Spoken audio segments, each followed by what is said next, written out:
तो बच्चों आज की इस वीडियो में देखेंगे 8th ग्रेड अभ्यास पुस्तिका 2024-25 की आपकी न्यू बुक है कक्षा 7 विषय सामाजिक विज्ञान। आज की वीडियो में देखने वाले हैं अध्याय 5 में है औरतों ने बदली दुनिया। तो चलिए देखते हैं। पहला क्वेश्चन आता है आपका पाठ्य पुस्तक के पृष्ठ क्रमांक 56 पर अंक की तालिका के अनुसार शिक्षा के किस स्तर पर सर्वाधिक बच्चे स्कूल छोड़ देते हैं। आपको उत्तर में करना है माध्यमिक स्तर। इसके बाद नेक्स्ट क्वेश्चन आता है दूसरे में है अंतर्राष्ट्रीय महिला दिवस मनाया जाता है। आपको उत्तर में करना है 8 मार्च। इसके बाद नेक्स्ट आता है क्वेश्चन नंबर 3 में है निम्न में से किसका संबंध महिला आंदोलन से नहीं है। आपको उत्तर हो जाएगा मनोरंजन करने। चौथे में है बेटी बचाओ बेटी पढ़ाओ अभियान की शुरुआत हुई है। तो आपको उत्तर में करना है 2014 में। इसके बाद है 5वां में है आपका महिलाओं के हित में घर के अंदर शारीरिक व मानसिक हिंसा के विरुद्ध कानून बनाया गया है। आपका उत्तर होगा 2006 में। इसके बाद आता है आपका रिक्त स्थानों वाले प्रश्न। तो आपको जो है ए नंबर में भरना है 83.5, बी में भरना है आपको संस्कृत, सी में भरना है आपको बांग्ला और डी में भरना है आपको कोलकाता और ई में भरना है आपको जनगणना। तो आप इस तरह भर लीजिएगा। इसके बाद नेक्स्ट क्वेश्चन आता है आपका प्रश्न क्रमांक 7। प्रश्न क्रमांक 7 में है रूढ़िवादी धारणाएं महिलाओं के जीवन को कैसे प्रभावित करती है। आपको उत्तर में करना है रूढ़िवादी धारणाओं के कारण ही बहुत सी लड़कियों को डॉक्टर इंजीनियर बनने के लिए अध्ययन करने और प्रशिक्षण लेने के लिए सहयोग नहीं मिल पाता है जो लड़कों को मिलता है। इसके बाद नेक्स्ट है आपका 8वां में है राज सुंदरी देवी स्वप्न में क्या पढ़ रही थी। आपको उत्तर में लिखना है राज सुंदरी देवी स्वप्न में चैतन्य भागवत एक संत का जीवन पढ़ रही थी। इसके बाद आता है आपका प्रश्न क्रमांक 9। प्रश्न क्रमांक 9 में है लक्ष्मी लाकरा के जीवन से हमें क्या प्रेरणा मिलती है। आपको उत्तर मिलेगा झारखंड के एक गरीब आदिवासी परिवार की 27 वर्षीय महिला लक्ष्मी लाकरा के जीवन से हमें परिस्थितियों को हराकर अपने लक्ष्य को प्राप्त करने की प्रेरणा मिलती है।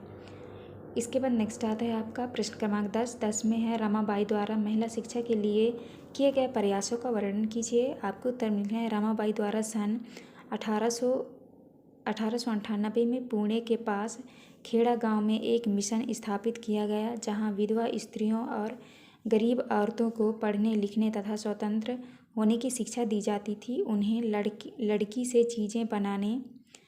से चीज़ें बनाने छापा खाना चलाने जैसी कुशलता भी सिखाई जाती थी। इसके बाद नेक्स्ट क्वेश्चन आता है आपका प्रश्न क्रमांक 11 में है रुकैया सखावत हुसैन द्वारा लिखित कहानी सुल्ताना का स्वप्न की मुख्य बातें लिखिए। तो आपको उत्तर में लिखना है कहानी सुल्ताना का स्वप्न की मुख्य बातें। पहला है इस कहानी में महिलाएं बादलों से होने वाली वर्षा को रोकने के उपाय खोजती हैं और हवाई कारें चलाती हैं। दूसरा है इस कहानी में एक नारीवादी आदर्श राज्य की कल्पना की गई है। इसके बाद आता है आपका प्रश्न क्रमांक 12। प्रश्न क्रमांक 12 में है उन बातों को लिखिए जिनके विरोध में महिलाओं को आंदोलन करना पड़ा। उत्तर में है भेदभाव और हिंसा के विरोध में अभियान चलाना महिला आंदोलन का एक महत्वपूर्ण हिस्सा है। शारीरिक और मानसिक हिंसा यौन प्रताड़ना दहेज हत्याओं के विरोध में महिलाओं को अनेक आंदोलन करना पड़ा। इसके बाद आता है आपका प्रश्न क्रमांक 13 में है सत्या रानी द्वारा अपनी बेटी के लिए न्याय प्राप्त करने हेतु क्या प्रयास किए गए। आपको उत्तर में करना है सत्या रानी महिला आंदोलन की एक सक्रिय सदस्य दहेज के लिए मार दी गई अपनी बेटी के मामले में न्याय मांगने के लिए लड़े गए लंबे मुकदमे की कानूनी फाइलों से घिरी हुई सर्वोच्च न्यायालय की सीढ़ियों पर बैठी है एवं अपनी बेटी के लिए न्याय प्राप्त करने का प्रयास कर रही है। इसके बाद आता है आपका प्रश्न क्रमांक 14। प्रश्न क्रमांक 14 में आपके जीवन में स्कूल जाना महत्वपूर्ण क्यों है। आपको उत्तर में लिखना है हमारे जीवन का एक महत्वपूर्ण हिस्सा स्कूली शिक्षा है जो हमारे भविष्य को आकार देने और बौद्धिक और व्यक्तिगत विकास दोनों के लिए आधार तैयार करने में मदद करती है। हमारे नैतिक और सांस्कृतिक विकास में स्कूल महत्वपूर्ण भूमिका निभाते हैं। स्कूल में हमें शिक्षित करके हमें विभिन्न संस्कृतियों से परिचित कराते हैं। हमारे जीवन में स्कूल जाना इसीलिए महत्वपूर्ण है। इसके बाद आता है आपका प्रश्न क्रमांक 15। प्रश्न क्रमांक 15 में है राज सुंदरी देवी द्वारा अपनी आत्मकथा में मुख्य रूप से किस बात का उल्लेख किया गया है। तो आपको उत्तर में करना है राज सुंदरी देवी द्वारा अपनी आत्मकथा में प्रमुख रूप से शिक्षा का उल्लेख किया गया है। यह आत्मकथा 60 वर्ष की अवस्था में उन्होंने बांग्ला भाषा में अपनी आत्मकथा लिखी। राजसुंदरी देवी का जन्म 200 वर्ष पूर्व पश्चिम बंगाल में हुआ था। राजसुंदरी देवी ने अपनी आत्मकथा में मुख्य रूप से लिखा है कि यदि लड़की लिखती पढ़ती है तो वह पति के लिए दुर्भाग्य लाती है और विधवा हो जाती है।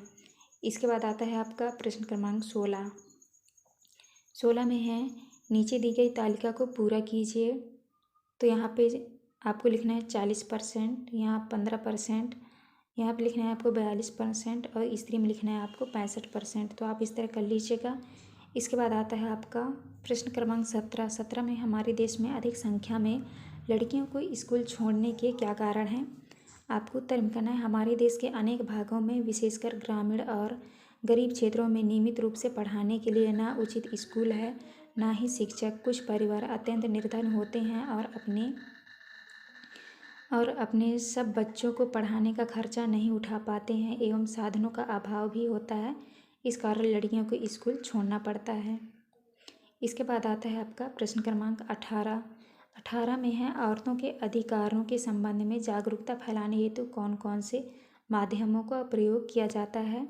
तो आपको उत्तर में करना है औरतों के अधिकारों के संबंध में जागरूकता फैलाने हेतु गीतों नुक्कड़ नाटकों रैलियां प्रदर्शित व जनसभाओं का प्रयोग किया जा सकता है। औरतों के अधिकारों के संबंधों में जागरूकता बढ़ाना भी महिला आंदोलन का एक प्रमुख कार्य है। इसके बाद आता है आपका प्रश्न क्रमांक 19 में दिया है प्रोजेक्ट कार्य। क्वेश्चन है अपने आस पड़ोस की 10 महिलाओं की जानकारी पता लगाइए कि वे किस किस प्रकार के कार्य करती हैं, उनके खान पान पहनावा रुचि व उनकी आय के स्रोत क्या हैं, लिखें। तो इस क्वेश्चन का उत्तर जो है आप अपने क्लास टीचर से पूछ के कर लीजिएगा। तो यहाँ पे हमारी वीडियो कंप्लीट होती है। वीडियो अच्छी लगी तो प्लीज़ हमारे चैनल को लाइक एंड सब्सक्राइब करिएगा। मिलते हैं अब नेक्स्ट वीडियो।